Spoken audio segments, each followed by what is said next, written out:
ஒரு ஊர்ல ஒரு துறவி இருந்தார், புத்த சமய துறவி. அந்த ஊர் மன்னன் அவரை பத்தி கேள்விப்பட்டிருக்கான்.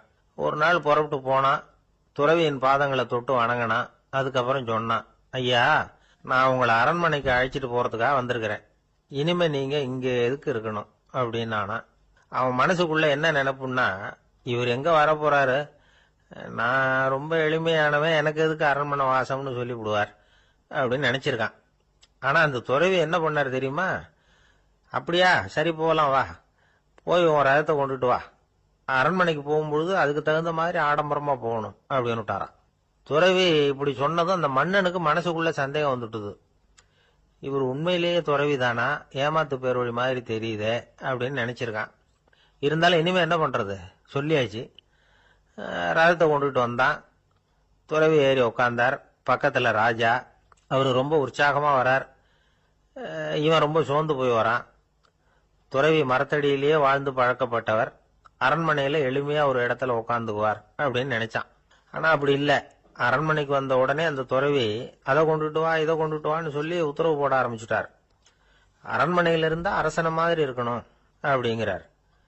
ராத்திரி பூரா சௌரியமா தூங்கினார். பகல்ல அரண்மனை தோட்டத்துல உலாவ வேண்டியது, நீச்சல் குளத்துல குளிக்க வேண்டியது, இப்படியே பொழுது போக்கிட்டு இருக்கிறார். அந்த அரண்மனையில துறவி மகிழ்ச்சியா இருக்கிறார். மன்னனால அப்படி இருக்க முடியல. அவருக்கு எந்த கவலையும் இல்ல, இவனுக்கு அரசாங்க கவலைகள்.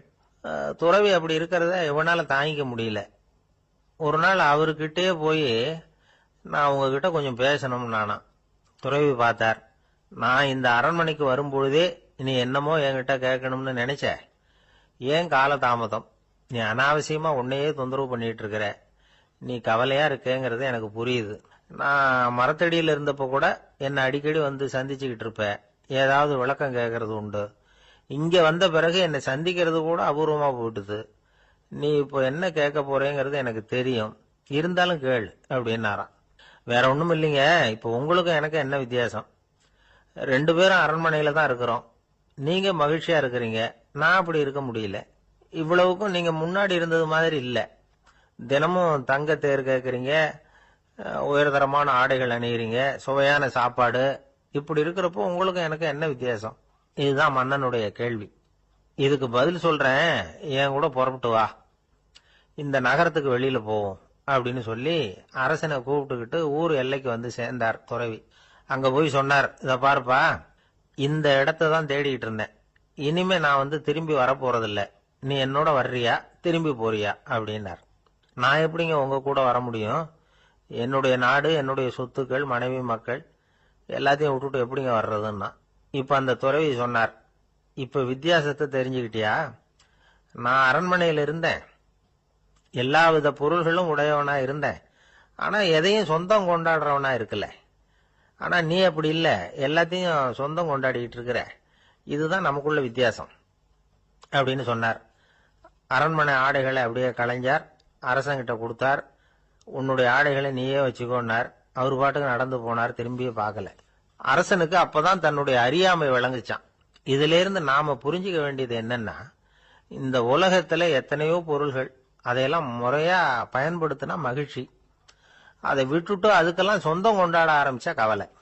நம்ம ஆட்கள் சொந்தம் கொண்டாடுற விதமே தனி. ஒரு ஆளு இன்னொருத்தங்கிட்ட ஒரு கொடை கடன் வாங்கியிருந்தான், திருப்பி கொடுக்கல. கொடைய கொடுத்தவன் கேட்டான், என்கிட்ட கடன் வாங்கினிய கொடை, அதை கொஞ்சம் திருப்பி தர்றியான்னா. அது உனக்கு இப்போ அவசரமா தேவைப்படுதா அப்படின்னு கேட்டான் இவன். எனக்கு தேவைப்படல, அந்த கொடைய நான் யாருகிட்ட வாங்கியிருந்தேனோ அவனுக்கு இப்போ அது அவசரமா தேவைப்படுது அப்படின்னானா அந்த ஆள். அந்த ஆளுக்கு பேச தெரியாது, அவர்கிட்ட கொஞ்சம் எச்சரிக்கையா நடந்துக்கோ அப்படின்னு சொல்றது உண்டு. அப்படின்னா என்ன அர்த்தம்? அவர் இன்னமும் குழந்தையாவே இருக்கிறாரு, இன்னும் பேச்சு வரலன்னு அர்த்தம்? அப்படி இல்ல, அவருக்கு நாகரிகமா பேச தெரியலன்னு அர்த்தம். பேசுறதுங்கிறது மனுஷனால மட்டுமே முடியக்கூடிய ஒரு காரியம். அப்படி இருந்தும் அதோட பெருமையை அவன் இன்னமும் சரியா புரிஞ்சுக்கலன்னு தான் சொல்லணும். அதனாலதான் அவன் அளவுக்கு அதிகமா வார்த்தைகளை கொட்டி போடுறான். அதுக்கப்புறம் அதையெல்லாம் திருப்பி அள்ள முடியாம கிடந்து கஷ்டப்படுறான். கொட்டுன வார்த்தையை அள்ள முடியுமா? ஒருத்தரை இன்னைக்கு பார்த்து முட்டாள்னு திட்டி போடுறீங்க, நாளைக்கு மறுபடியும் அவர்கிட்ட போய் நேத்திக்கு உன்னை முட்டாள்னு சொல்லிவிட்டேன், அந்த வார்த்தையை திருப்பி கொடு, வாங்கிட்டு போயிடுறேன் அப்படின்னு நான் சொல்ல முடியும்? அவன் கோபக்காரனா இருந்தா நேத்திக்கு அதை வேற விதமா உங்களுக்கு திருப்பி கொடுத்துருப்பான். உலகத்துல எவ்வளவோ ஜீவராசிகள் இருக்கு, அதுக்கெல்லாம் வாய் இருக்குது. அந்த வாயெல்லாம் எதுக்கு உபயோகம்? சாப்பிட்றதுக்காக. ஆனா நமக்கு இருக்கிற வாய் சாப்பிட்றதுக்காக மட்டும் இல்லை, பேசுறதுக்காகவும் தான். பேச முடியலன்னா வாய் இருந்தா கூட அது வாயில்லா ஜீவன் தான். ஒரு பையனை பார்த்து அது வாய் உள்ள புள்ள பொழைச்சிக்கும் அப்படின்னா மற்ற பையன்களுக்கெல்லாம் முகத்துல வாயே இல்லைன்னு அர்த்தம். அப்படி இல்லை, அந்த பையன் கொஞ்சம் கெட்டிக்காரத்தனமா பேசுவான்னு அர்த்தம். அதனால எப்படி பேசணும் அப்படிங்கிறத நாம முக்கியமா தெரிஞ்சுக்கணும். இதுக்கு 8 விதமான குறிப்புகளை நம்ம பெரியவங்க சொல்லியிருக்கிறாங்க. பேச்சுக்கு 8 அங்கங்கள் உண்டு அப்படின்னு அவங்க சொல்றாங்க. அதெல்லாம் என்னென்ன அப்படின்னா, உண்மை, நன்மை, அன்பு, நிதானம், இனிமை, ஆழம், சமயமறிதல், சபையறிதல். இந்த 8 தன்மையும் பேச்சில் இருக்கணுமா. இதையே கொஞ்சம் விவரமா சில பேர் போர்டில் எழுதி வச்சிருப்பாங்க. அதாவது எழுத்துலயாவது அதெல்லாம் இருக்கட்டுமே அப்படின்னு நினைச்சு நீங்க கூட சில இடங்கள்ல இதை பார்த்திருக்கலாம். அதாவது உண்மையே பேசுக, நன்மையே பேசுக, அன்பாக பேசுக, நிதானமாக பேசுக, இனிமையாக பேசுக, ஆழமுடையதாக பேசுக, சமயமறிந்து பேசுக, சபையறிந்து பேசுக, இப்படி எழுதி வச்சிருப்பாங்க. இந்த 8 அம்சமும் சரியா பொருந்தி இருந்தாதான் அது பேச்சு. மற்றதெல்லாம் பேச்சாயிடாது. பேச்சு ஒரு சிறந்த கலை. எல்லாத்தையும் விட பேசாம இருந்தும் பழகணும், அது ரொம்ப முக்கியம். உண்மையே பேசணும். சத்தியத்துக்கு மதிப்பு கொடுக்கறவங்கள தான் சரித்திரம் மதிக்கும். உண்மை பேசினா மட்டும் போதாது, அந்த உண்மையில நன்மை கலந்துருக்கணும். கொலைகாரனுக்கு பயந்துகிட்டு ஒருத்தன் உங்க வீட்டுக்குள்ள ஒளிஞ்சிருக்கிறான். அந்த முரட்ட ஆசாமி கையில அரிவாளோட வந்து அவங்க வந்தானான்னு உங்ககிட்ட கேட்கறான்னு வச்சுங்க. உண்மைதான் உயர்வு தரும் அப்படின்னு நினைச்சுக்கிட்டு, ஆமா உள்ளதான் இருக்கிறான், அடுப்பங்கரையில குதிருக்கு பின்னாடி உட்காந்துருக்கிறான், போய் பிடிச்சிட்டு போங்க அப்படின்னா சொல்லுவீங்க? அது நன்மை இல்லாத உண்மை. அதனால பிரயோஜனம் கிடையாது. அதே மாதிரி உங்க பேச்சில் அன்பு இருக்கணும், நிதானம் இருக்கணும், இனிமை இருக்கணும், சிந்தித்து பேசணும். சமயம் அறிந்து பேசுறதும் முக்கியம். அதை பத்தி நமக்கு வேற யாரும் சொல்லிக் கொடுக்க வேண்டியதில்லை. எந்த நேரத்துல யாருக்கிட்ட எப்படி பேசினா காரியம் நடக்கும் அப்படிங்கிறது நமக்கு நல்லா தெரியும். அது கைவந்த கலை. அவையறிந்து பேசுற திறமை பேச்சாளர்களுக்கு ரொம்ப அவசியம். அது இல்லைன்னா நிலைமை பரிதாபமாயிடும். ஒரு பேச்சாளர் ரொம்ப மும்முரமா பேசிக்கிட்டே இருந்தாராம். ரொம்ப நேரம் நிறுத்தவே இல்லை, பேசிக்கிட்டே இருக்கிறார். சபையில் இருந்தவங்க எல்லாம் ஒவ்வொருத்தரா எழுந்திரிச்சு போய்கிட்டே இருக்கிறாங்க. கடைசியில 2 பேர் தான் அக்கறையா பேசுறவரை கவனிச்சுட்டு உட்காந்துருந்தாங்களாம். மேடையில பேசிக்கிட்டு இருந்தவர் அவங்கள பார்த்து சொன்னாராம், எனக்கு கூட்டம் முக்கியம் இல்ல, எவ்வளவு பேர் என் பேச்சை கேட்கறாங்க அப்படிங்கறது முக்கியம் இல்ல. நீங்க 2 பேராவது ஊக்கமா என்ன கவனிச்சுக்கிட்டு உட்காந்துருக்கிறீங்க, அது போதும். உங்களுக்காகவே நான் பேசிக்கிட்டு இருக்கிறேன் அப்படின்னார். இதை கேட்டதும் உட்கார்ந்திருந்த 2 பேர்ல ஒருத்தர் எழுந்திருச்சு, அப்படி இல்லைங்க, நாங்க 2 பேரும் நீங்க பேசி முடிச்ச உடனே தொடர்ந்து பேச வேண்டிய ஆளுங்க, அதுக்காக தான் காத்துக்கிட்டு இருக்கிறோம், சீக்கிரம் முடிங்க அப்படின்னாங்களாம். இப்பெல்லாம் நம்ம ஊர்ல மாமியார் மருமகள் ஒருத்தர் நல்லா புரிஞ்சுக்கிட்டு நல்ல விதமா தான் இருக்கிறாங்க பல இடத்துல. அதனால நான் இப்ப சொல்ல போற கதையை கேட்டுவிட்டு இந்த காலத்துல அவ்வளவு மோசமா யாரு சார் நடந்துக்கிறாங்க அப்படின்னு கேட்டு யாரும் சண்டைக்கு வரக்கூடாது. இன்னொரு உண்மையையும் சொல்லிவிடுறேன். அதாவது இந்த கதைய நமக்கு எழுதி அனுப்பி இருக்கிறதே கொஞ்ச நாள்ல மருமகளாகவும் அதுக்கப்புறம் கொஞ்ச காலத்துல மாமியாராகவும் ஆக போற ஒரு நேயர் தான். சரி, இந்த கதைக்கு வருவோம். அதாவது ஒரு சின்ன குடும்பம், அந்த வீட்டுல மாமியார் ஆட்சி, அவங்க வச்சதுதான் சட்டம். புள்ளையண்டான் எப்படின்னா அம்மா சொல்றதையும் கேட்டுக்குவான், மனைவி சொல்றதையும் கேட்டுக்குவான், நமக்கு என்னத்துக்கு வம்புங்கிற டைப். மருமகள் பேர்ல குறை கண்டுபிடிக்கிறதுலயே அந்த மாமியாருக்கு ஒரு சுவாரஸ்யம். சின்ன சின்ன விஷயத்துல எல்லாம் குத்தம் கண்டுபிடிச்சுக்கிட்டே இருக்கிறாங்க. பொதுவா எல்லாரும் எப்படின்னா ஏதாவது ஒரு காரணத்துக்காக சண்டை போட்டுக்கிட்டு இருப்பாங்க. அந்த அம்மா எப்படின்னா ஏதாவது ஒரு சண்டையை போடுறதுக்காக காரணத்தை தேடிட்டு இருப்பாங்க. அப்படி ஒரு மனசு. அந்த மருமக பொண்ணு பாவம் பயந்து பயந்து ஒவ்வொரு காரியமும் செஞ்சுக்கிட்டு வந்தது. இப்படியே பல வருஷம் ஓடி போட்டுது. அந்த மாமியாருக்கும் ரொம்ப வயசாயிட்டுது. இருந்தாலும் அந்த பழைய சுபாவம் மட்டும் மாறவே இல்லை. திடீர்னு ஒரு நாள் பக்கவாதம் வந்து அந்த அம்மாவுக்கு ஒரு பக்கம் கை கால் இழுத்துக்கிட்டுது. வாய் சுத்தமா பேச முடியாம போயிட்டுது. சத்தம் மட்டும் வரும். ஒரு பக்கத்து கை காலை அசைக்க முடியும். பேசுறதெல்லாம் கையால தான், அதாவது கை சைகையால. இப்படிப்பட்ட நிலைமையில கூட அந்த பொண்ணு தண்ணியோ பாலோ இவங்க எதிரில் கொண்டாந்து வச்சா அதை வேணும்னே தட்டி விட்டுட்டு ஒம்பு வளர்க்கறது. அதுக்கப்புறம் அந்த பொண்ணு தரையை சுத்தப்படுத்தும்ல, அதை பார்த்து ரசிக்கிறது. இருந்தாலும் அந்த பொண்ணு இதையெல்லாம் பெருசுப்படுத்தாம ரொம்ப பொறுமையா தான் இருந்தது. ஒரு நாள் வீட்டுல வச்சிருந்த பாலை பூனை குடிச்சிட்டு போயிட்டுது.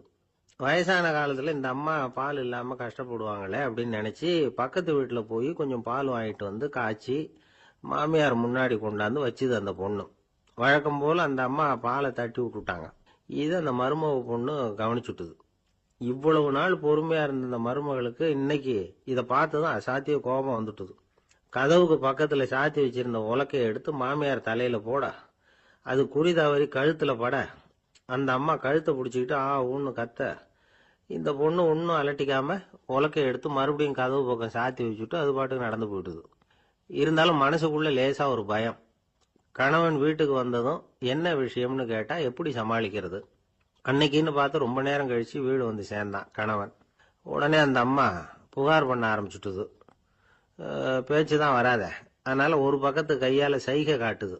கதவுக்கு பக்கத்துல இருந்த உலக்க பக்கமா கையை நீட்டி காட்டி, அப்படியே அந்த கைய தன் கழுத்துக்கு பின்பக்கமா சுத்தி காட்டி, நாக்க வெளியில நீட்டி நடந்த விஷயத்த புரிய வைக்கிறதுக்கு முயற்சி பண்ணுது. இவனுக்கு ஒன்னும் புரியல. என்ன சொல்றாங்க அம்மா அப்படின்னு மனைவி கிட்ட கேக்குறான். அதுக்கு அந்த பொண்ணு ரொம்ப புத்திசாலித்தனமா, என்னங்க உங்க அம்மா சொல்றது உங்களுக்கு இன்னும் புரியலையா?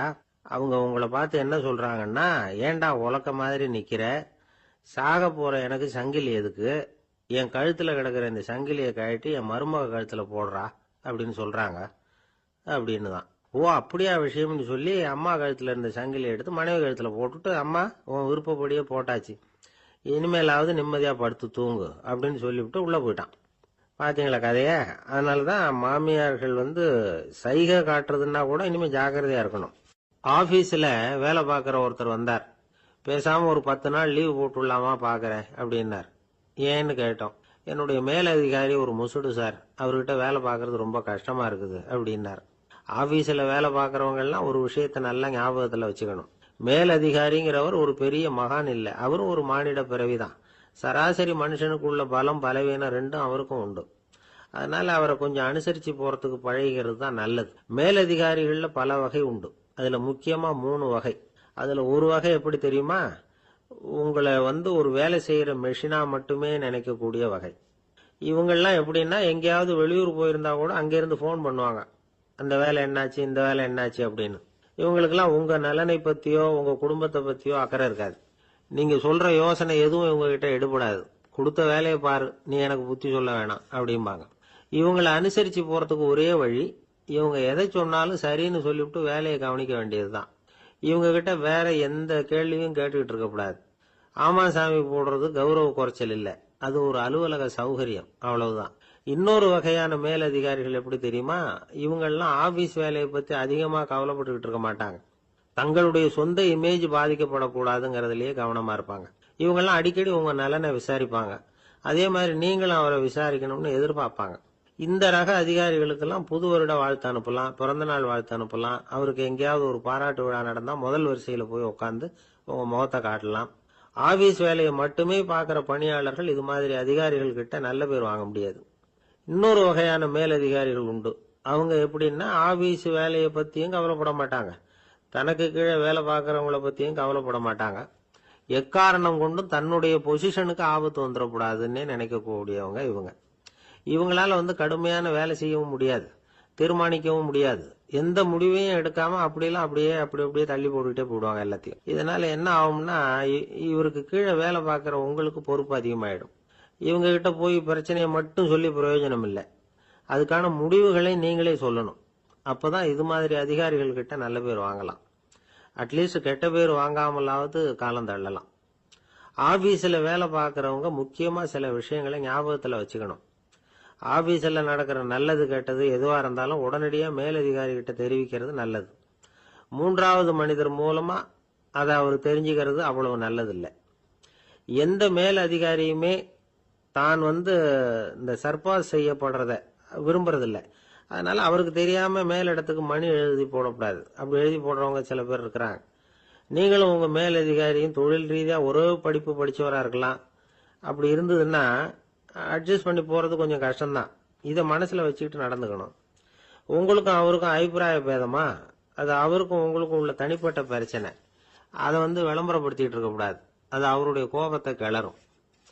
உங்க மேலதிகாரி உங்க கூட படிச்சவரா இருக்கலாம், அதுக்காக அவர் எல்லாருக்கும் முன்னாடி அடைய கிச்சாமி எப்படிடா இருக்க அப்படின்லாம் கேட்டுக்கிட்டு இருக்க கூடாது. பொதுவா யாரும் அதை விரும்புறதில்ல. இவ்வளவையும் உங்க மனசுல வச்சுக்கிட்டு கொஞ்சம் சாமர்த்தியமா நடந்துகிட்டீங்கன்னா ஆபீஸ் உங்களுக்கு அவஸ்தையா இருக்காது, ஆனந்தமா இருக்கும்.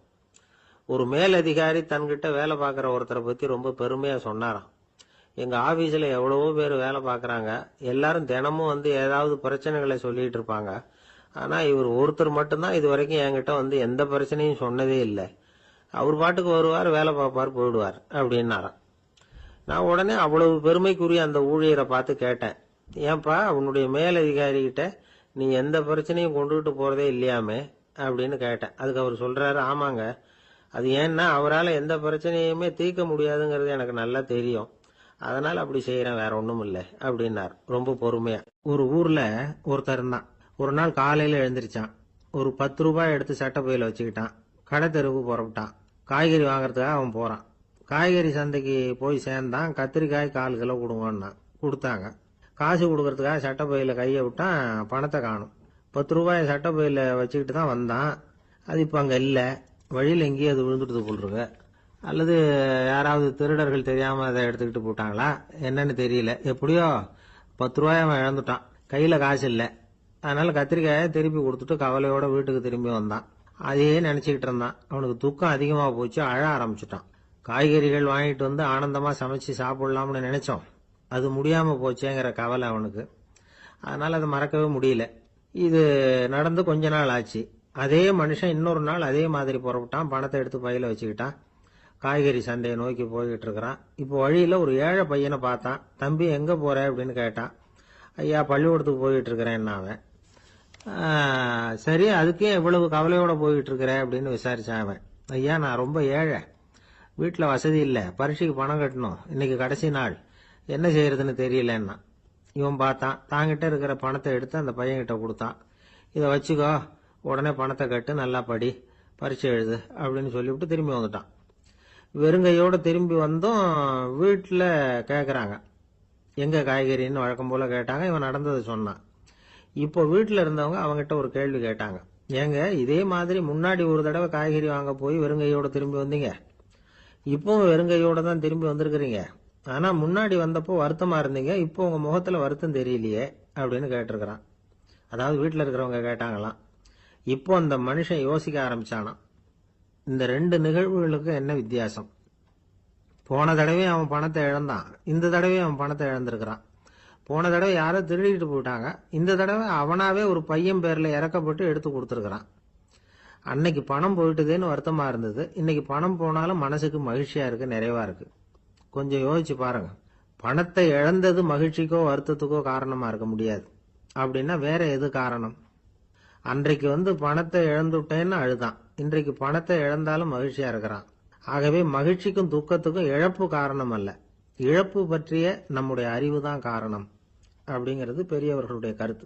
எந்த பொருளும் நமக்கு வந்து கவலையை உண்டு பண்றதில்ல, அந்த பொருள் பேர்ல நாம வைக்கிற பற்று தான் கவலையை உண்டு பண்ணுது. பொருள்கள் வந்து நம்ம விட்டுட்டு போயிட்டா நாம அழுதுகிட்டு இருக்கிறோம், நாமே அதுகளை விட்டுட்டு வந்துட்டா மகிழ்ச்சியா இருக்கிறோம். இந்த உண்மையை புரிஞ்சுக்கிட்டு நம்முடைய வாழ்க்கையை நல்ல விதமா அமைச்சுக்கணும். ஒரு ஆள் அழுதுகிட்டு இருந்தான். ஏண்டா அழுகுறேன்னு கேட்கிறார் ஒருத்தர். இழக்கிறதுக்கு எதுவும் இல்லை, அதனால அழறேன்னா. என்னடா சொல்றேன்னார். கிட்ட வாங்க சொல்றேன்னா. இந்த மணி பர்ஸை வேற ஒருத்தன் பாக்கெட்ல இருந்து திருடனே, அப்புறம் தான் புரிஞ்சுது அவங்கிட்ட இழக்கிறதுக்கு எதுவும் இல்லைங்கிறது. ஆமாங்க, இது காலி பர்ஸ், அதனால இப்ப அழுதுகிட்டு இருக்கிறேன், திருடியும் பிரயோஜனம் இல்லை அப்படின்னு சொல்லிவிட்டு அழுதானா. ஒரு ஊர்ல ஒரு புகழ்பெற்ற பத்திரிகையாளர் இருந்தார். அவர் ஒரு நாள் திடீர்னு இறந்து போயிட்டார். அதுக்கப்புறம் நேரா சொர்க்கத்துக்கு போனார். சொர்க்கத்தின் வாசல்ல நின்றுகிட்டு இருந்த ஒருத்தர் அவரை தடுத்தார். இத பாரு, ஏற்கனவே இங்க 12 பத்திரிகையாளர்கள் இருக்கிறாங்க, அவங்களுக்கே இங்க வேலை இல்லை. அதுக்கு என்ன காரணம்னா, சொர்க்கத்துல திடுக்கிடும் செய்திகள்லாம் ஒன்றும் கிடையாது, அப்படி என்ன இருக்க போகுது இங்க எல்லாம் அது ஒழுங்கா நடந்துகிட்டு இருக்கும். எல்லாம் ஒழுங்கா நடந்தா பத்திரிகைகளுக்கு சுவாரஸ்யமான கொலை கொள்ளை தீ வைப்பு இது மாதிரி எதுவும் இங்க இல்லை. ஏற்கனவே இங்க இருக்கிறவங்க எல்லாரும் மரத்தடியில் உட்காந்துக்கிட்டு தியானம் பண்ணிட்டு இருக்கிறாங்க. அந்த ஒரே செய்தி தான் தினமும் இங்க வந்துகிட்டு இருக்குது. அதை படிக்கிறதுக்கே இங்க ஆள் கிடையாது. அதனால நான் என்ன சொல்றேன்னா, நீ பேசாம நரகத்துக்கே போயிடு. அங்க எவ்வளவோ நிகழ்ச்சிகள் நடந்துகிட்டு இருக்கு, அங்கதான் அதிகமான பத்திரிகையாளர்கள் தேவைப்படுறாங்க, அங்க உனக்கு நிறைய வேலை இருக்கும், அதை செய்யறதில்ல, நீயும் மகிழ்ச்சியா இருக்கலாம் அப்படின்னு சொன்னாராம். அங்க அந்த சொர்க்கத்தின் வாசல்ல நின்றுகிட்டு இருந்தவர். இந்த பத்திரிகையாளர் அங்கேயே நின்று கொஞ்சம் யோசனை பண்ணார். இவருக்கு சொர்க்கத்திலே இருக்கணும்னு தான் ஆசை. அதனால மெதுவா அவர்கிட்ட பேசினாராம். ஐயா, என்ன ஒரு 24 மணி நேரம் இங்க உள்ள இருக்கிறதுக்கு அனுமதி கொடுங்க. இங்க இருக்கிற பல பத்திரிகையாளர்களை எனக்கு தெரியும். அவங்கள சில பேரை சமாதானப்படுத்தி மெதுவா பேசி நரகத்துக்கு அனுப்பி வச்சுடுறேன். நான் இங்க இருந்துக்கிறேன். உங்க கணக்குப்படி 12 பேருக்கு மேல இங்க தாண்டாது, அப்படி பாத்துக்கிறேன் அப்படின்னாராம். அவரும் யோசனை பண்ணி பார்த்துட்டு, சரி அப்படியே உனக்கு அனுமதி கொடுக்குறேன், ஆனா ஒரு விஷயம், 24 மணி நேரம் தான் அனுமதி, அதுக்குள்ள எல்லாம் நடக்கணும் அப்படின்னு இருக்கார். சரின்னு சொல்லிவிட்டு இந்த பத்திரிகையாளர் உள்ள போனார். யோசனை பண்ணார்.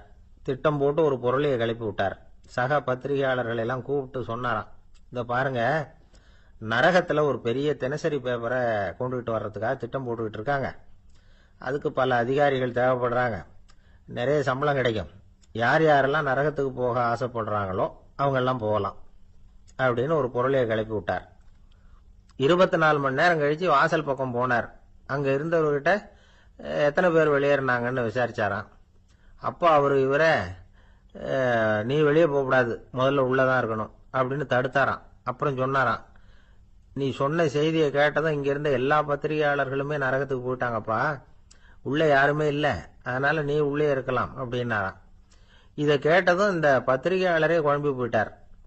ஒருவேளை உண்மையிலேயே நரகத்துல புதுசா பத்திரிகை ஏதாவது ஆரம்பிக்க போறாங்களோ அப்படின்னு அவரே நினைக்க ஆரம்பிச்சுட்டாராம்.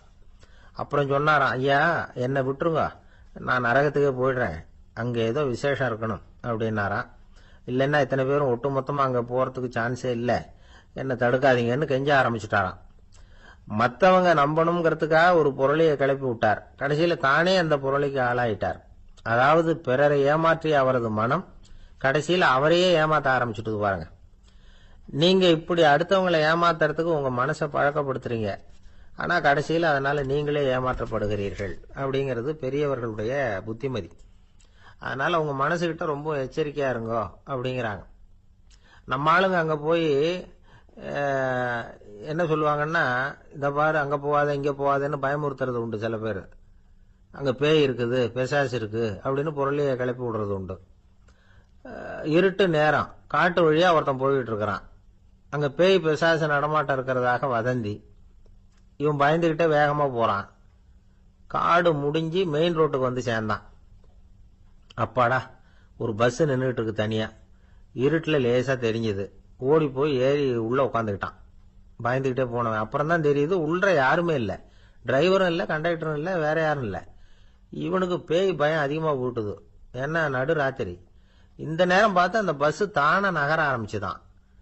இவனுக்கு இன்னும் பயம் அதிகமா போட்டுது. ஏன்னா டிரைவர் சீட்டு காலியா இருக்கு, பஸ் நகருது. இவன் உடம்பு பூரா நடுங்க ஆரம்பிச்சுட்டுது. வீல்னு கத்தலாமான்னு பார்த்தான். அந்த நேரம் பார்த்து அவன் தோல்ல ஒரு கை விழுந்துதான். திடுக்கிட்டு திரும்பி பார்த்திருக்கிறான். அங்க டிரைவர் நிக்கிறார்.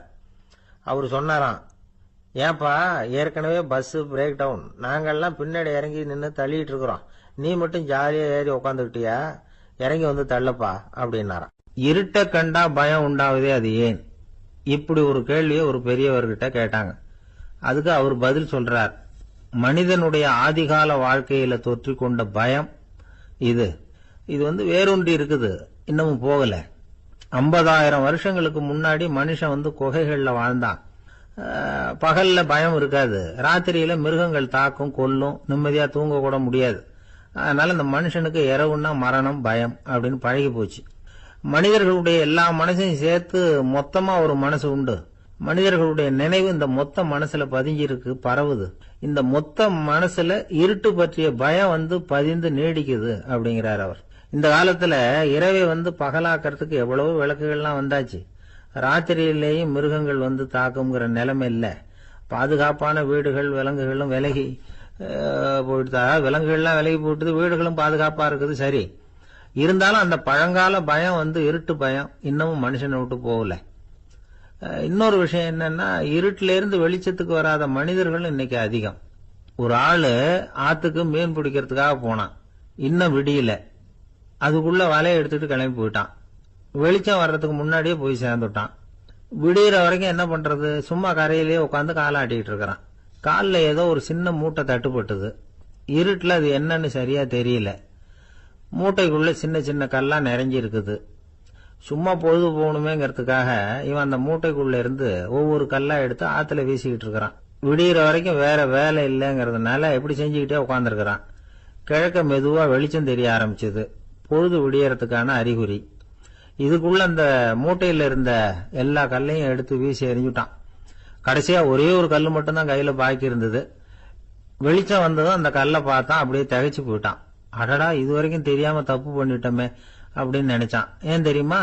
அவன் கையில இருந்தது வெறும் கல் இல்ல, விலை வசந்த ரத்தன கல். அது இருட்டுல என்னன்னு புரியாததுனால மூட்டையில இருந்த எல்லா ரத்தன கல்லையும் ஆத்துல வீசி எறிஞ்சிருக்கிறான்.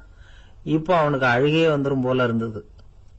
வாழ்க்கையை வசதி ஆக்கிக்கிறதுக்கான வாய்ப்பு அவனுக்கு இருந்தது. இருந்தாலும் இருட்டுல அதை இழந்துட்டான். அந்த வகையில அவனுக்கு கொஞ்சம் அதிர்ஷ்டம் இருந்திருக்குது. அதாவது ஏதோ ஒரு வகையில இருந்திருக்குது. அதனாலதான் அந்த கடைசி கல்ல எரியறதுக்குள்ள வெளிச்சம் வந்துட்டுது.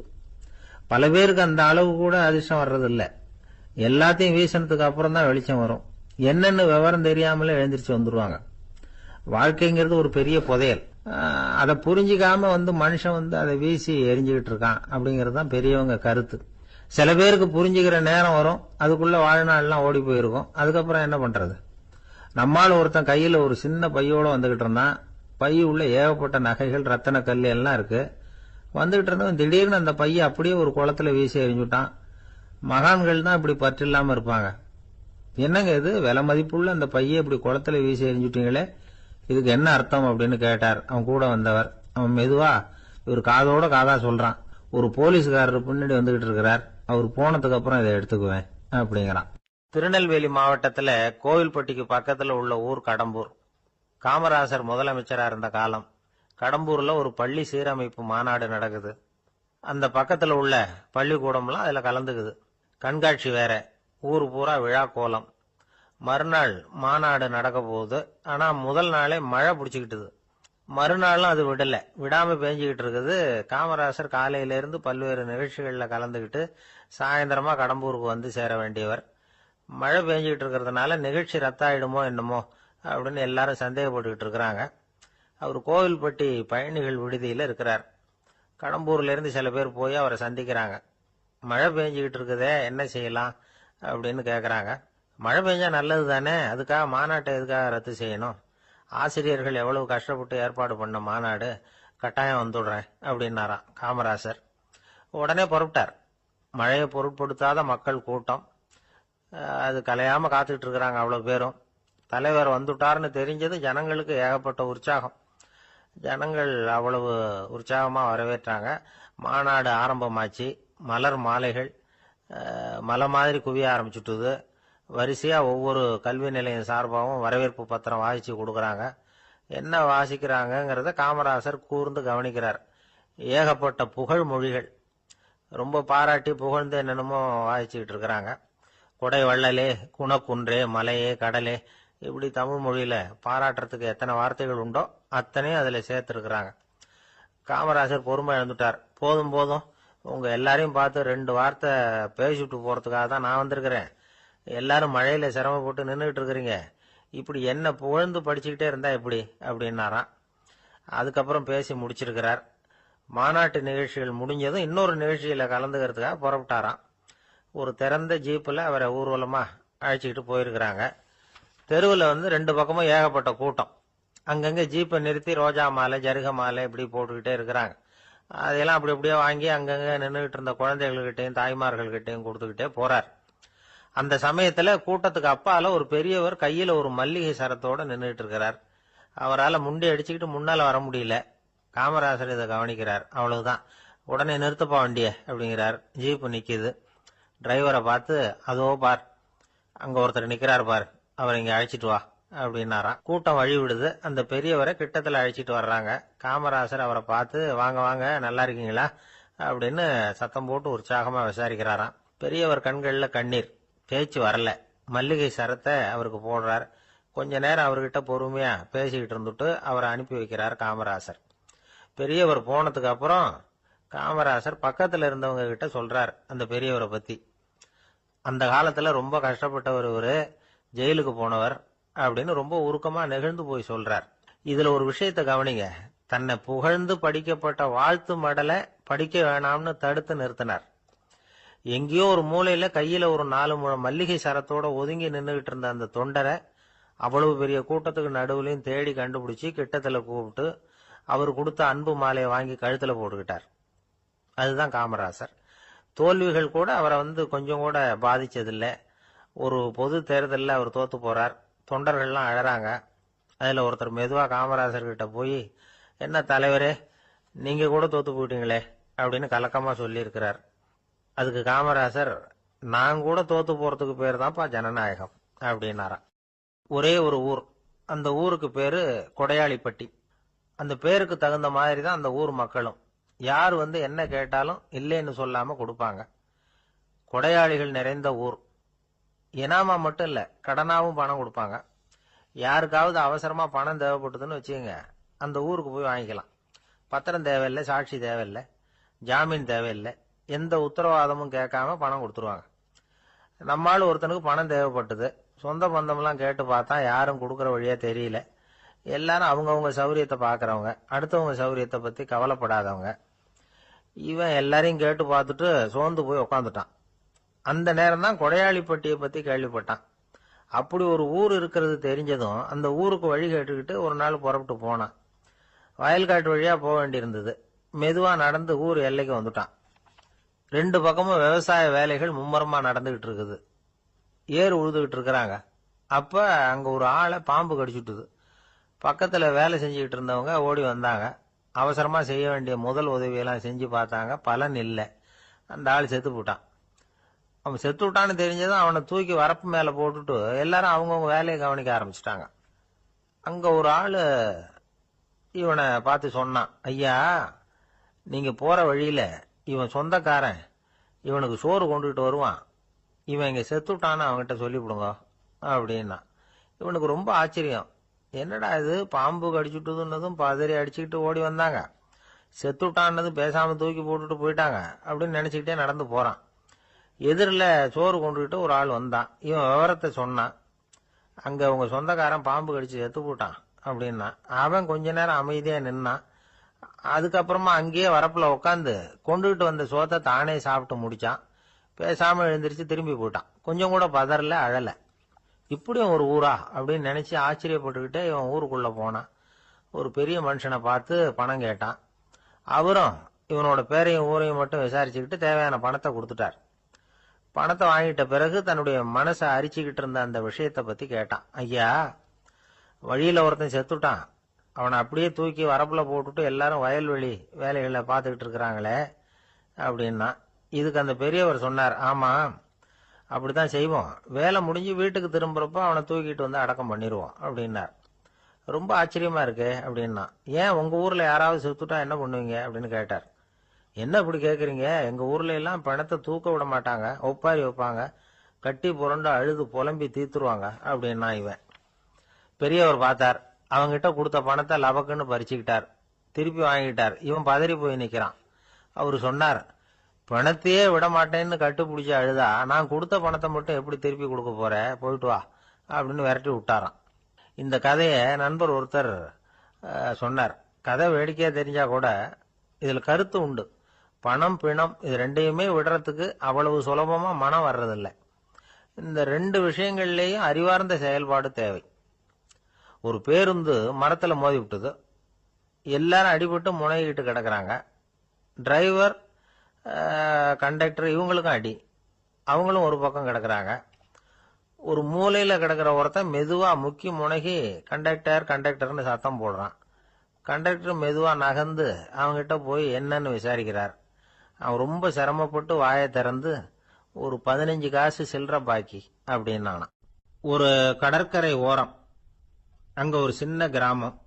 அந்த கிராமத்துல ஒரு சின்ன பள்ளிக்கூடம். கடற்கரை ஓரத்துல உள்ள ஒரு விடுதியில ஓய்வுக்காக ஒருத்தர் வந்து தங்கி இருக்கிறார். பள்ளிக்கூடத்துல ஏதோ விழா நடக்கிறது மாதிரி தெரிஞ்சது. உடனே அவர் அந்த பக்கமா வந்தார். இங்க என்ன நடக்குதுன்னு விசாரிச்சார். பள்ளி ஆண்டு விழா நடக்குதுன்னாங்க. உடனே போனார். கண்காட்சி ஒன்று வச்சிருந்தாங்க. உள்ள போய் பார்த்தார். பள்ளிக்கூடத்துல படிக்கிற மாணவர்களை சொந்தமா தயார் பண்ண பொருள்களை காட்சிக்கு வச்சிருக்கிறாங்க. அந்த ஊர் மக்கள்லாம் அதை கூட்டம் கூட்டமா போய் பார்த்துக்கிட்டு இருக்கிறாங்க. இவரும் ஆர்வமா அதையெல்லாம் பார்த்துக்கிட்டே போறார்.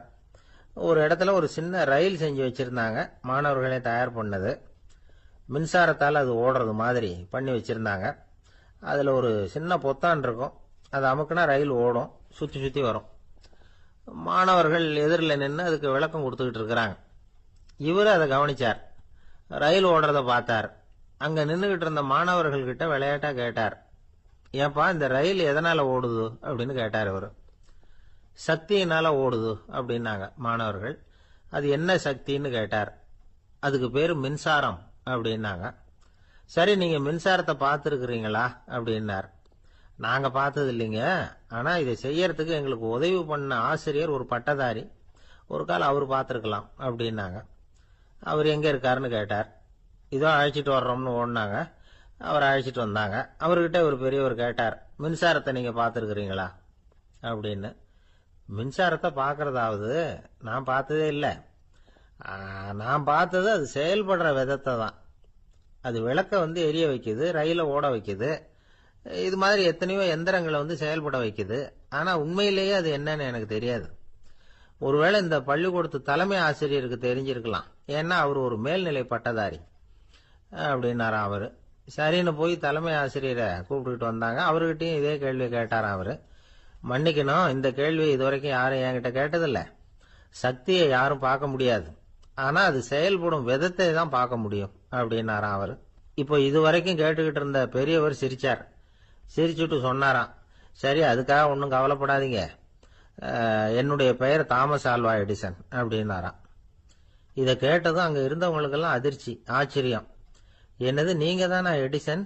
நீங்க எவ்வளவு மின்சார கருவிகளை உண்டாக்கி இருக்கிறீங்க, நீங்களா இந்த கேள்வியை கேட்டது அப்படின்னாங்களாம். ஆமா, நான் தான் கேட்கிறேன், ஏன்னா நானே மின்சாரத்தை பார்த்தது கிடையாது அப்படின்னாராம் அவரு. அன்புங்கிறது இப்படிப்பட்டதுதாங்கிறார் ஓஷோ. அன்புங்கிறது நம்ம உடற்கூறு அமைப்பில் இல்லை, அது நம்ம உடம்புல உள்ள சுத்த சக்தியின் வெளிப்பாடு. அதை உணரத்தான் முடியுமே தவிர பார்க்க முடியாது. அன்பே உன்னை நான் என் இருதயத்தில் வச்சிருக்கிறேன் அப்படின்னு எல்லாம் சொல்லுவான். இதெல்லாம் சும்மா. இது டாக்டர்கள் சொல்ற இருதயம் கிடையாது. அது ரத்தத்தை தள்ளுகிற ஒரு கருவி, அவ்வளவுதான். ஞானிகள் சொல்லுகிற இதயம் வேற, அது கண்ணுக்கு புலப்படாத ஒரு சக்தி. என்னுடைய இதயம் ரொம்ப விசாலமானது சார் அப்படின்னார் ஒருத்தர். அப்படிங்களான்னு ரொம்ப மரியாதையா, ஆமாங்க டாக்டர் அப்படிதான் சொல்றார், கொஞ்சம் வீங்கி போய் பெருசா இருக்குதான் அப்படின்னார். ஒரு நண்பர்கிட்ட பேசிக்கிட்டு இருந்தேன். அவருடைய உறவினர் ஒருத்தர் ஒரு நேர்முக தேர்வுக்கு போயிருந்தாராம், இன்டர்வியூக்கு. ரொம்பவும் பொறுப்பாகவும் கவனமாகவும் செயல்பட வேண்டிய பதவிக்கான நேர்காணல் அது. இவர் எழுத்து தேர்வுல ஏராளமான மதிப்பெண்கள் வாங்கிவிட்டார், அதனால அதை பத்தி கவலை இல்லை. இப்ப நேர்முக தேர்வுல தேர்வு பெறணும். ஏராளமான சான்றிதழ்கள் வச்சிருந்தார். நேர்காணல்ல கேட்கப்பட்ட எல்லா கேள்விகளுக்கும் சரியான பதில தான் சொன்னார். இருந்தாலும் பாருங்க, அந்த நேர்முக தேர்வுல அவர் தேர்ந்தெடுக்கப்படல. என்ன காரணம் அப்படின்னு பின்னாடி விசாரிச்ச போதுதான் விவரம் தெரிஞ்சுதான். அது என்ன ஆயிருக்குதுன்னா, அந்த நேர்காணலின் போது இவர் நடந்துகிட்ட முறையில சில தவறுகள் நடந்து போச்சான். முக்கியமா 2 தவறுகள். ஒண்ணு, அவங்க ஒரு கேள்வியை கேட்டு முடிக்கிறதுக்குள்ளேயே இவர் பதில் சொல்ல ஆரம்பிச்சுட்டாராம். ரெண்டாவது என்னன்னா, இவர் நாற்காலியில தாராளமா இயல்பா சாஞ்சி உட்காராம நாற்காலி முனையில உட்கார்ந்து இருந்தாராம். இந்த 2 விதமான செயல்பாடுகளும் இவர் அவசரப்படுறவர், பதற்றப்படுறவர் அப்படிங்கிறதுக்கான அடையாளங்கள். அதாவது கேள்வியை கேட்டு முடிக்கிறதுக்குள்ளேயே முந்திக்கிட்டு பதில் சொல்றது. ரெண்டாவது, நாற்காலியில இயல்பா தாராளமா உட்காராம நாற்காலி முனையில உட்கார்றது. பார்க்க போற வேலைக்கு அவசரம், பதற்றம் இது 2 இருக்கப்படாதான். அதனால மார்க் இருந்தும் சர்டிபிகேட் இருந்தும் அந்த வேலை வாய்ப்பு அவருக்கு கிடைக்கல. வேலை கொடுக்கறவங்க நம்ம கிட்ட இருந்து என்னதான் எதிர்பார்க்கறாங்க, இதை தெரிஞ்சு வச்சுக்கிறது நல்லது. முதல்ல மற்றவர்களுடன் தொடர்பு கொள்ளும் திறமை, அதாவது எபிலிட்டி டு கம்யூனிகேட். நீங்க நினைக்கிறத அழகா தொகுத்து வகைப்படுத்தி சொல்ல தெரியுதான்னு பார்ப்பாங்க. உங்க திட்டங்களை அடுத்தவங்க ஏற்றுக்கொள்ளக்கூடிய விதத்துல வெளிப்படுத்துறதுக்கு உங்களால முடியுதான்னு பார்ப்பாங்க. இதுக்கு என்ன செய்யறது?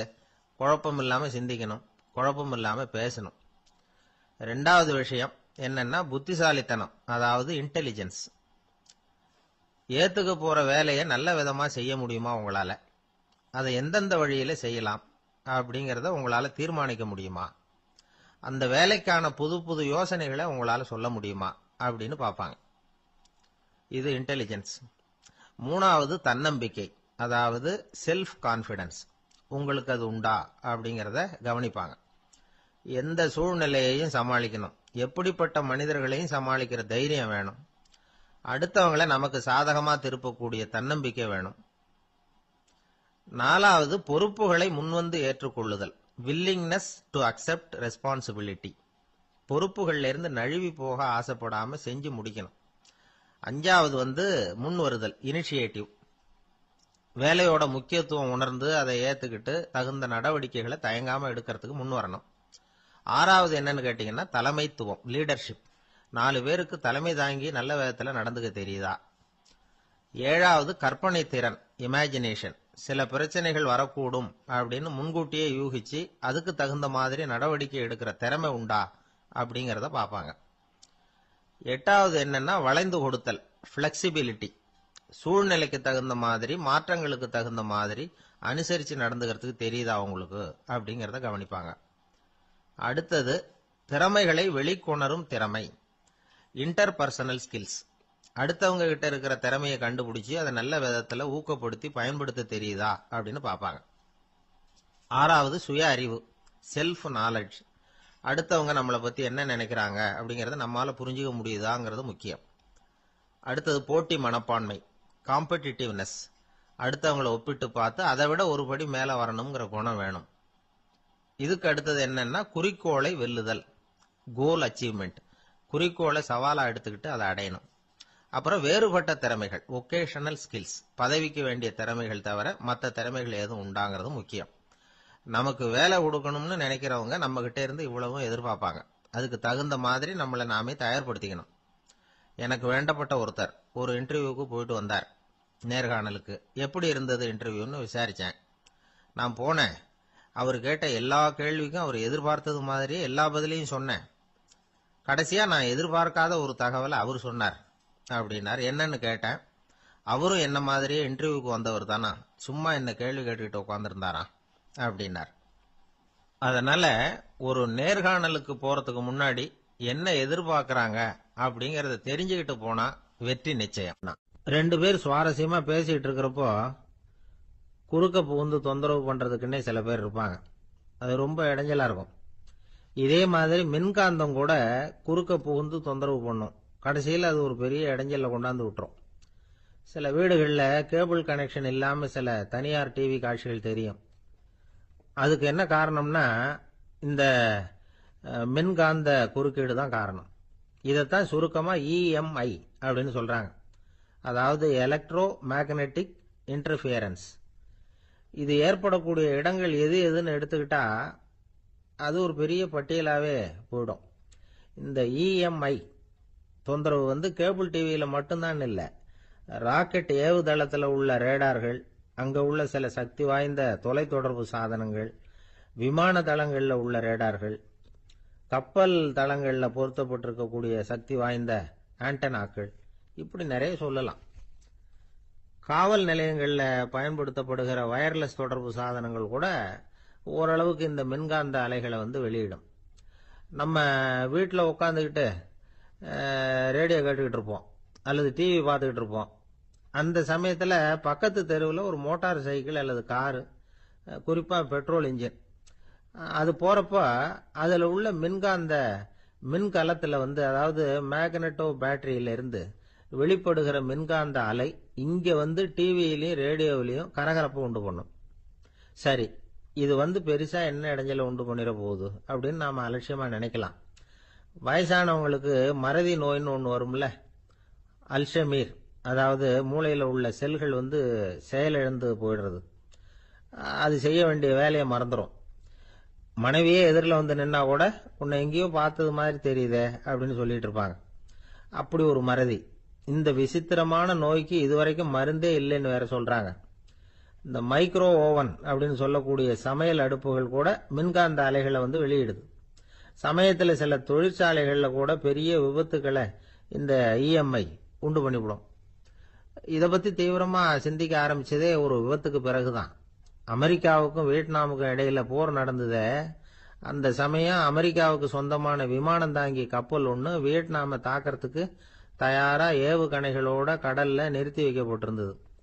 தற்செயலா அந்த பகுதியில கப்பல் தொலைத்தொடர்பு பகுதிக்கு அருகில ஊடுருவிய இந்த சக்தி வாய்ந்த ரேடியோ அலைகள் ஏவுகணையில இருந்த மின்னணு சர்க்கியூட்டை பூர்த்தி செஞ்சு வச்சுட்டுது. அவ்வளவுதான், ஏவுகணை அங்கேயே வெடிச்சு சிதறி போச்சு. 130 பேர் அந்த இடத்திலேயே உடல் கருகி செத்து போட்டாங்க. ஏகப்பட்ட பொருள்கள் நாசம். இந்த விபத்துக்கான காரணம் என்னங்கிறத உடனடியா யாராலையும் கண்டுபிடிக்க முடியல. ரொம்பவும் கடுமையா முயற்சி பண்ணி கடைசியா கண்டுபிடிச்சாங்க, இது இந்த இஎம்ஐ வேலை தான் அப்படின்னு.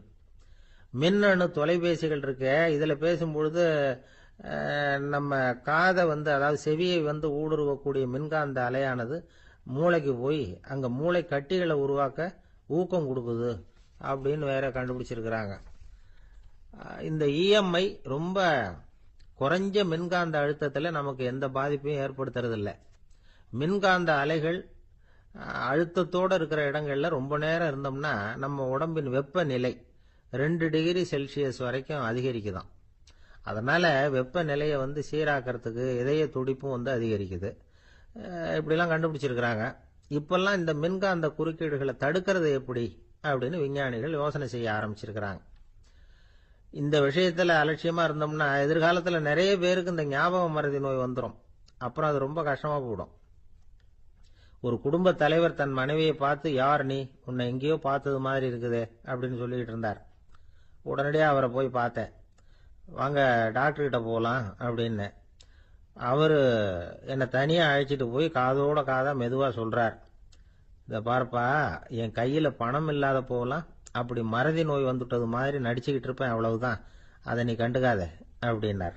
அங்க ஒரு புதர் தெரியுது இல்லையா, இந்த புதருக்குள்ள ஒரு சிங்கம் இருக்கு.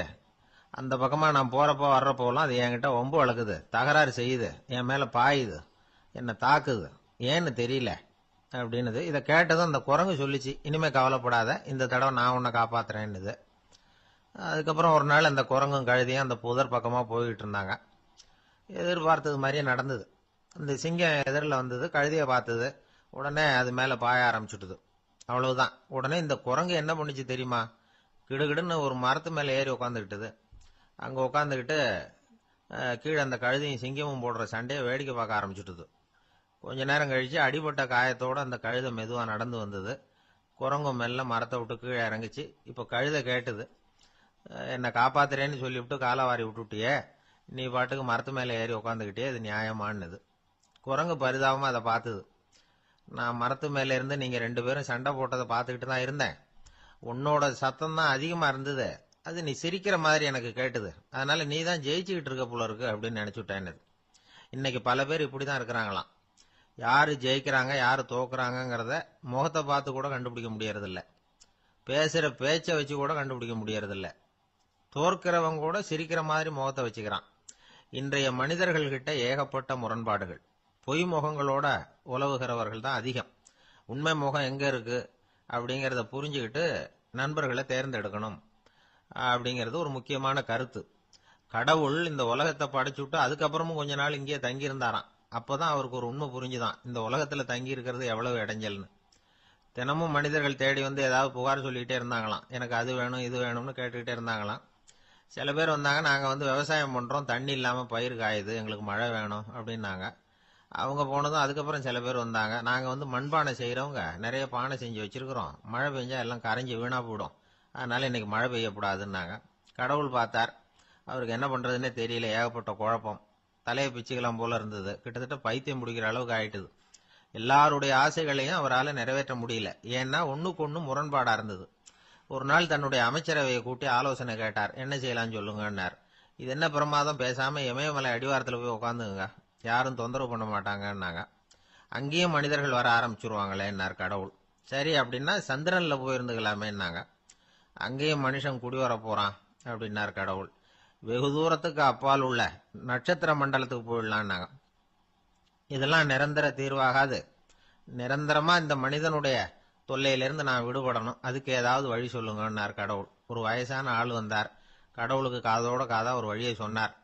கடவுளுக்கு முகம் மலர்ந்தது, அதுதான் சரி, அப்படியே செஞ்சுடலான்னார். அந்த ஆள் சொன்ன ரகசியம் என்ன தெரியுமா? மனிதனால அடைய முடியாத ஒரு இடம் இருக்கு, அது வேற எங்கேயும் இல்ல, அவனுக்கு உள்ளே இருக்குது. அங்க போய் மறைஞ்சுங்க, அதுக்கப்புறம் மனிதர்களால உங்களுக்கு தொந்தரவு இருக்காதுன்னார். மனிதன் நினைக்காத இடம் அதுதான். அதாவது உள்ளுக்குள்ள இருக்கிற உண்மையை புரிஞ்சுக்காம வெளியில எங்கேயோ அது இருக்கிறதாக நினைச்சு வரட்டிட்டு அலையறான் மனுஷன். உள்ளே இருக்கிற உண்மை புரிஞ்சா நாம தன்னம்பிக்கையோட தலை நிமிர்ந்து வாழலாம். வேடிக்கையா ஒரு கதை சொல்லுவாங்க. இதை பாருங்க, நம்ம பையன் எங்க பணம் வச்சாலும் எடுத்து விடுறான், என்ன பண்றதுன்னாங்க அம்மா. அப்பா கொஞ்ச நேரம் யோசனை பண்ணார். அதுக்கப்புறம் சொன்னார், அவன் கண்ணுல படாத இடமா நம்ம வீட்டில் இருக்கிறது ஒரே இடம் தான், அங்க பணத்தை வை, திருட்டு போவாதுன்னார். அது எந்த இடம்னு கேட்டாங்க. அதுதான் அவன் பாட புஸ்தகம், அதுல வச்சிரு, அவன் தொடவே மாட்டான். பாட புத்தகத்தை தொடாம பரீட்சையில வெற்றி பெற முடியாது அப்படிங்கறத புரிஞ்சுக்கணும். உள்ளே இருக்கிற உண்மையை தொடாமல் வாழ்க்கையில வெற்றி பெற முடியாது. அதனால உண்மையை புரிஞ்சுகிட்டா வாழ்க்கையில வெற்றி நிச்சயம். இமயமலை அடிவாரத்துல ஒரு மடம், அங்க ஒரு சன்னியாசி இருந்தார். அவர்கிட்ட ஒருத்தர் வந்தார். சுவாமி, ஆசைய உதற நினைக்கிறேன், முடியல, ஊட்டிக்கிட்டே வருது அப்படின்னாராம். இப்படி உட்கார, ஒரு கதை சொல்றேன் அப்படின்னு சொல்லி அவர் சொல்ல ஆரம்பிச்சாராம். அவர் சொன்ன கதை என்னன்னா, ஒரு ஊர்ல ஒரு ஆள் இருந்தான். அவன் பேரு குப்புசாமி. அவன்கிட்ட எப்பவும் ஒரு பழைய தொப்பி இருக்கும், விடவே மாட்டான். அதனால அவனை எல்லாரும் தொப்பி சாமி அப்படின்னு தான் கூப்பிடுறது வழக்கம்.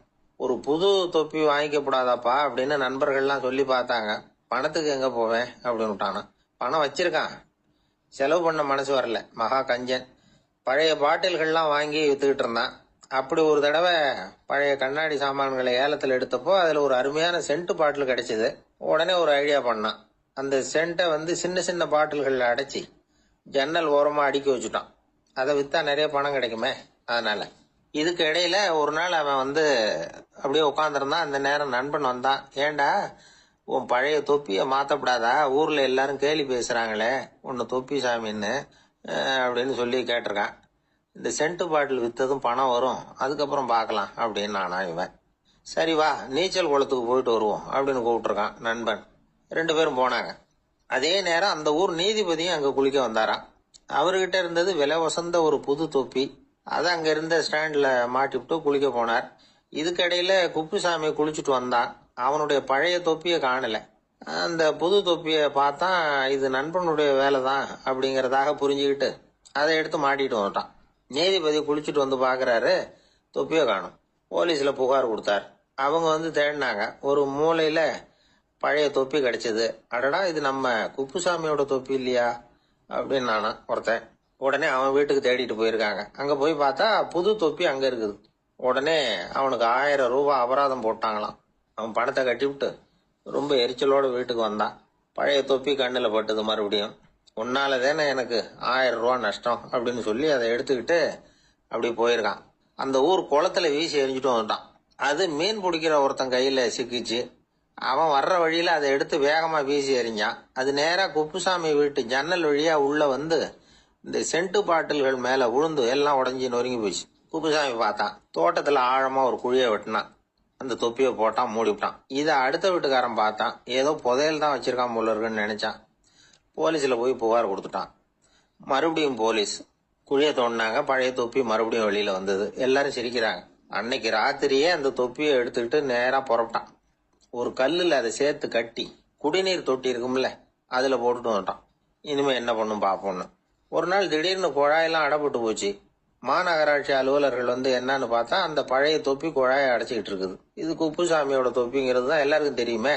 உடனே குடிநீரை பாழாக்கணத்துக்காக குப்புசாமிக்கு கோர்ட்டு 2500 ரூபாய் அபராதம் போட்டுட்டுது.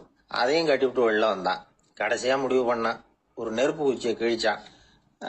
தொப்பியை கொளுத்தினான். எரிஞ்சது. எடுத்து வெளில எரிஞ்சான். கொஞ்ச நேரத்துல தீ அணைப்பு படம் வந்துட்டுது. ஆமா, இவன் எடுத்து எரிஞ்சது வெளியில விழுந்து வீட்டு கூரையே பத்திக்கிட்டு எரிய ஆரம்பிச்சுட்டுது. அவனோட பணத்தாசையும் அதோட சேர்ந்து எரிஞ்சு போச்சான்.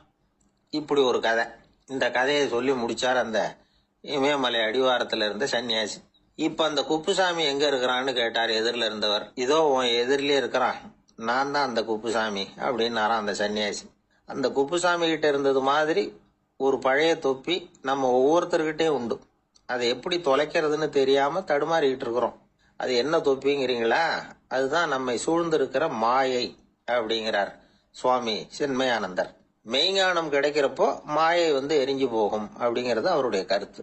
நம்மால் ஒருத்தர் வேகமா ஓடி வந்தார். காலில் மாட்டியிருந்த பழைய செருப்பு ரெண்டையும் ஆவேசமா தூக்கி ஒரு கிணத்துல போட்டுட்டு வெறுங்காலோட நடந்து வந்துகிட்டு இருக்கிறார்.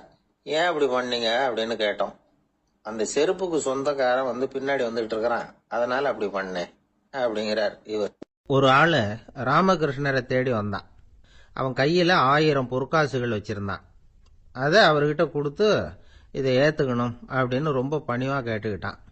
அவரு பார்த்தார், இது எனக்கு தேவையில்லை, ஆனாலும் உன்னுடைய மனசை புண்படுத்துறதுக்கு நான் விரும்பலை, அதனால நீ கொடுக்கறத வாங்கிக்கிறேன்னார். வாங்கிக்கிட்டார். அப்புறம் கேட்டார், இதை பாரு, இனிமே இதெல்லாம் என்னுடைய இதுதானே அப்படின்னார். ஆமா, அதையெல்லாம் நான் உங்களுக்கே கொடுத்துட்டேன். அவன், சரி, இப்போ நீ எனக்காக ஒரு காரியம் பண்ணணும்னார். என்ன செய்யணும்னு சொல்லுங்கன்னா, இந்த நாணயங்களையெல்லாம் எடுத்துக்கிட்டு போய் கங்கை நதியில் எரிஞ்சுட்டு வா அப்படின்னார். இவனுக்கு அதிர்ச்சியாக போச்சு. என்ன பண்ணுறது, இனிமேல் அது முடியாதுன்னு சொல்ல முடியாது. ஏன்னா அந்த நாணயங்களையெல்லாம் அவருக்கே கொடுத்துட்டான். இனிமேல் அதெல்லாம் இவனுடையது இல்லை. பேசாமல் அவ்வளவையும் அள்ளிக்கிட்டு ஆத்தங்கரைக்கு போனான். போனவன் ரொம்ப நேரம் திரும்பியே வரல. ராமகிருஷ்ணருக்கு சந்தேகம், என்ன ஆச்சு அந்த மனுஷனுக்கு, காசுகளோடு அந்த கங்கையில் குதிச்சுட்டானா, போகும்பொழுதே ஒரு மாதிரியாக தான் போனான், போய் என்னன்னு பார்த்துட்டு வாங்க அப்படின்னார். அங்கே இருந்த ஒருத்தர் ஓடி போய் பார்த்தார்.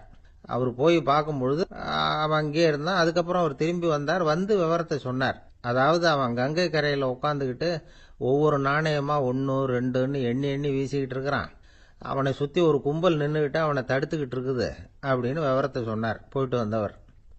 இதை கேட்டதும் ராமகிருஷ்ணரே புறப்பட்டு அங்கே போனாராம். என்ன இப்படி பண்ணிட்டு இருக்கிற, நான் வந்து உன்னை அந்த நாணயங்களை கங்கையில் வீசி எறிய சொன்னேன், நீ ஏன் அதை எண்ணிக்கிட்டு இருக்கிற அப்படின்னார். பழக்கம்தான் காரணம், நான் ஒவ்வொரு நாளும் ஒவ்வொன்றா சேமித்து வச்சேன். இன்னைக்கு என்கிட்ட நிறைய இருக்குது, உங்களுக்கு ஒரு 1000 நாணயங்களை கொடுக்கணுங்கிறது என்னோட ஆசை அப்படின்னா.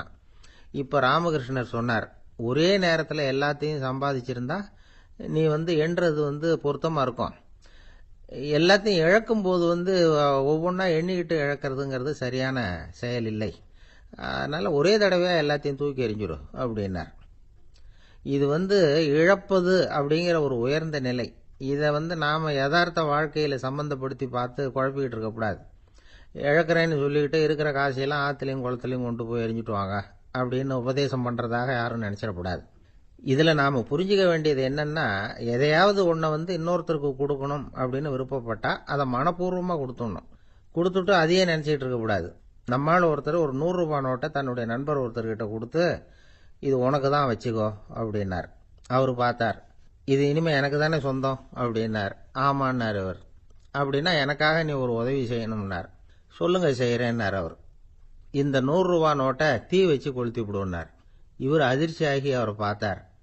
இப்போ அவர் சொன்னார், நீ எனக்கு அன்பா கொடுத்தது இது, இந்த நோட்டு கள்ள நோட்டுங்கிறது எனக்கு முன்னாடியே தெரியும், சீக்கிரம் கொளுத்தி விடு, அதுதான் நம்ம 2 பேருக்குமே நல்லது அப்படின்னாராம் அவர். ஐயா, என்னுடைய நூல் வெளியீட்டு விழாவுக்கு அவசியம் நீங்க வரணும் அப்படின்னு கூப்பிட்டார் ஒருத்தர். எப்போ வரணும்னு கேட்டேன். அடுத்த வாரம்னார். சரி, புத்தகம் தயாராகிட்டுதா அப்படின்னு. நாளைக்கு தான் அச்சிக்க கொடுக்க போறேன்னார். என்னங்க இது, புத்தகம் அச்சிடுறதுக்கு முன்னாடியே அழைப்பிதழை அச்சடிச்சு விட்டீங்களே அப்படின்னு கேட்டேன். அதனால என்னங்க, அந்த காலம் மாதிரியா போடலாம், அச்சுக்கலை எவ்வளவோ முன்னேறியாச்சுங்க. Linotype, monotype, phototype, laser, இப்படி என்னென்னமோ வந்தாச்சு. இன்னைக்கு கொடுத்தா நாளைக்கே புத்தகம் தயார் அப்படின்னார். இப்படி இந்த அளவுக்கு முன்னேறி இருக்கிற இந்த அச்சுக்கலை ஆரம்பத்தில் எப்படி இருந்தது தெரியுமா? அந்த காலத்தில் காகிதம்னா என்னன்னே தெரியாது. அப்படி ஒன்று கண்டுபிடிக்கப்படவே இல்லை. அப்போல்லாம் எதையாவது ஒன்று எழுதணும்னா அதுக்கு ஆட்டு தோலை தான் பயன்படுத்தி இருக்கிறாங்க. கண்ணுக்குட்டி தோல் கூட அதுக்கு உபயோகப்பட்டு தான். ஐரோப்பாவில் இருந்த பாதிரியார்கள் தோலில் எழுதப்பட்ட புத்தகத்தை தயாரிக்கிறதுல ரொம்ப கெட்டிக்காரங்களாம். எகிப்து, அப்புறம் மத்திய தரைக்கடல் ஓரத்தில் உள்ள நாடுகள், இங்கெல்லாம் தோல் தான் எழுதுபொருளாக பயன்பட்டு வந்திருக்குது. ஆனால் நம்ம நாட்டில் ஓலைச்சுவடிகளை எழுத்துக்கு பயன்படுத்தி இருக்கிறாங்க. எழுதுறதுக்கு தோலை பயன்படுத்தினவங்க பிறகு பேப்பரைஸ் அப்படிங்கிற கோரை புல்லை அதுக்கு பயன்படுத்தினாங்களாம். இதெல்லாம் அப்படி கொஞ்சம் கொஞ்சமாக கண்டுபிடிச்சிட்டு வந்திருக்கிறாங்க. அந்த புல்லை கச்சிதமாக நறுக்க வேண்டியது, நல்லா பதப்படுத்த வேண்டியது, அதுக்கப்புறம் அதில் எழுத வேண்டியது, அவ்வளவுதான். பேப்பருங்கிற சொல்லே இந்த பேப்பைரஸ் அப்படிங்கிறதுலேருந்து வந்தது தான். அதுக்கப்புறம் தான் காகிதம் வந்தது. இதை முதல்ல சீன நாட்டில் தான் கண்டுபிடிச்சாங்க. அது வந்த பிறகு அச்சு எந்திரம் கண்டுபிடிக்க வேண்டிய அவசியம் ஏற்பட்டது. அதை கண்டுபிடிச்சவர் ஜெர்மானிய அறிவியல் அறிஞர் ஜான் கூட்டன்பர்க். அச்சு கலைக்கு அடித்தளம் அமைச்சவர் அவர்தான். ஜெர்மனியில மெயின்ஸ் அப்படிங்கிற ஊர்ல 1399 பிறந்தார். அவரோட மாமன் ஒருத்தர் உலோக வேலையில வல்லவர். அவர்கிட்ட இந்த வேலையை கத்துக்கிட்டார். அதோட வைர கற்களை பட்டை தீட்டுறதுலயும் ரொம்ப தேர்ச்சி பெற்றிருந்தார். இளம் வயசுலயே சும்மா இருக்க மாட்டாராம். எதை செஞ்சாலும் அதை திறமையா செய்வாராம். அவர் தான் முதல்ல மர அச்சு எழுத்துக்களை உருவாக்கினார். அது மேல மை தடவி பிரதிகள் எடுத்தார். அதுக்கப்புறம் உலோக எழுத்துக்கள், முதல்ல காரியம், அப்புறம் இரும்பு, அப்புறம் கலப்பு உலோகம். பிறகு அச்சடிக்கிறதுக்கு எந்திரம் ஒன்றையும் உருவாக்கினார். முதல்ல பைபிள் அச்சடிச்சார். 1468 அவர் இறந்து போனார். 16ஆம் நூற்றாண்டுல மேலை நாடுகள்ல இருந்து மர எழுத்துக்களை கொண்டுகிட்டு தமிழ்நாட்டில் கிறிஸ்துவ நூல்களை அச்சிட்டாங்க. அப்பெல்லாம் அச்சகங்கள் போதிய அளவுக்கு இங்க இல்லை. அதுக்கு என்ன காரணம்னா, இந்தியர்கள் அச்சகங்களை நடத்தக்கூடாது அப்படின்னு சட்டம். 1835 வரைக்கும் அந்த சட்டம் நடைமுறையில் இருந்தது. இந்த நிலைமையில அங்கேயும் இங்கேயுமா 1-2 அச்சகங்கள் ஆரம்பமாச்சு. 1713 தரங்கம்பாடியில லூத்தரன் மிஷன் அச்சகம், அதே ஆண்டுல சென்னையில SPCK அச்சகம். இது ரெண்டும் தான் இந்தியாவில் முதல்ல தொடங்கப்பட்ட அச்சகங்கள். ஆட்டுத்தோல்லையும் ஓலைச்சுவடியிலையும் எழுதப்பட்ட எழுத்துக்கள் இன்னைக்கு எங்கேயோ போயிடுது. ஆனா நம்ம ஊர்ல எழுத்தாளர்கள் நிலைமை தான் ஒன்னும் சொல்லிக்கிறது மாதிரி